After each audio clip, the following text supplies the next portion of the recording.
Le gouvernement Couillard, par ses actions, met en péril en ce moment une industrie très importante, l'industrie du tourisme d'hiver au Québec. Vous le savez, les agriculteurs donnent le droit aux motoneigistes de passer sur leur terre à eux. Et donc, ils ont le droit de ne pas donner ce droit. Et là, ils disent que c'est ce qu'ils vont faire. Pourquoi? Pas parce qu'ils n'aiment pas les motoneigistes, parce qu'ils ont été la cible d'une réforme de leur taxe foncière agricole qui fait augmenter leurs factures à plus de 80 d'entre eux, contrairement à la promesse qui avait été faite par M. Couillard, le ministre des Finances, le ministre de l'Agriculture. Ça fait 1 an qu'il y a une discussion sur ces chiffres. Ça fait 1 an que la coopérative fédérée, Grant Thornton, confirme ce que disent les agriculteurs, nos factures vont augmenter. Ils se sont fait dire par le premier ministre, par le ministre de l'Agriculture, c'est faux. Bien, les factures commencent à arriver. Elles augmentent. Quelle est la solution? Bien, la solution, avec André, avec l'UPA, avec la Fédération des municipalités du Québec, on l'a donné l'automne dernier. Suspendez la réforme.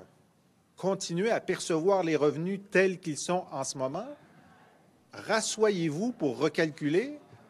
Le monde agricole est d'accord pour faire une réforme. Les municipalités sont d'accord pour faire une réforme. L'Association des motoneigistes est d'accord pour faire une réforme. Mais le gouvernement n'a pas écouté.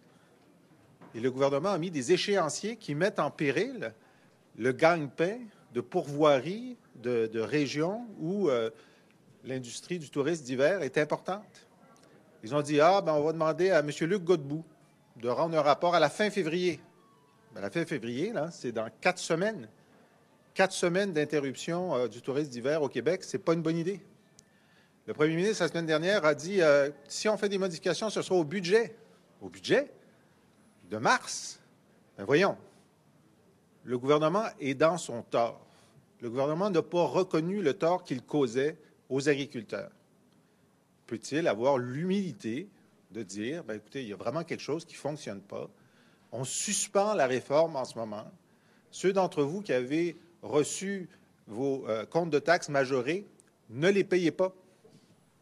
On va vous envoyer de nouveaux comptes de taxes selon le calcul antérieur. Et les motoneigistes vont passer, puis on va passer un bel hiver, puis on va discuter entre nous avec la Fédération des municipalités qui est d'accord pour surseoir, avec le monde agricole qui est d'accord pour une réforme. Mais pas celle-là. Elle est mauvaise.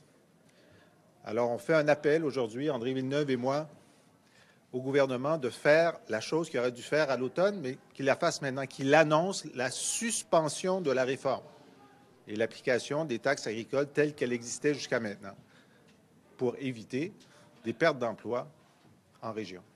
André? Oui. Alors, peut-être juste une petite chronologie pour démontrer à quel point le problème perdure depuis maintenant tout près d'une année.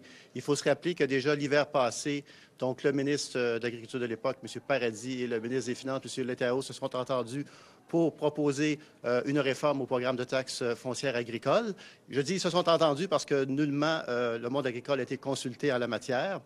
Et déjà, dès les crédits, j'ai posé des questions au ministre, j'ai confronté le ministre par rapport aux chiffres que nous avions obtenus du monde agricole.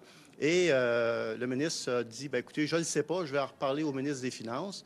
Suite à nos questions, dès le mois de juillet, nous avons reçu de la part du MAPAC un document qui confirmait finalement les chiffres que nous avions présentés au ministre. Par la suite, il y a eu une étude qui a été faite par la coop fédérée qui a confirmé encore les chiffres. Grant Thornton a fait une étude qui confirme encore les chiffres du monde agricole. Et maintenant, les agriculteurs reçoivent leur compte de taxes et ça confirme effectivement que la réforme est beaucoup plus prononcée en termes de hausse de taxes et de gens touchés que le ministre le prétendait à l'époque. Alors là, le ministre a demandé une nouvelle étude, sauf que le problème, on le sait, les agriculteurs ont dit que dès lundi, il faudrait qu'on ait une solution de trouver pour justement éviter que la saison des motoneigistes, donc du tourisme, soit compromise. Alors, le gouvernement a présentement tout en main pour régler la situation et il n'y a aucune excuse. Ça fait 1 an que ça traîne. Il faut maintenant bouger pour éviter justement que les gens soient touchés, que nos moteurs économiques, que sont les différentes entreprises qui œuvrent au Québec, soient touchés de plein fouet par une situation qui, dans le fond, ne devrait pas être. Voilà.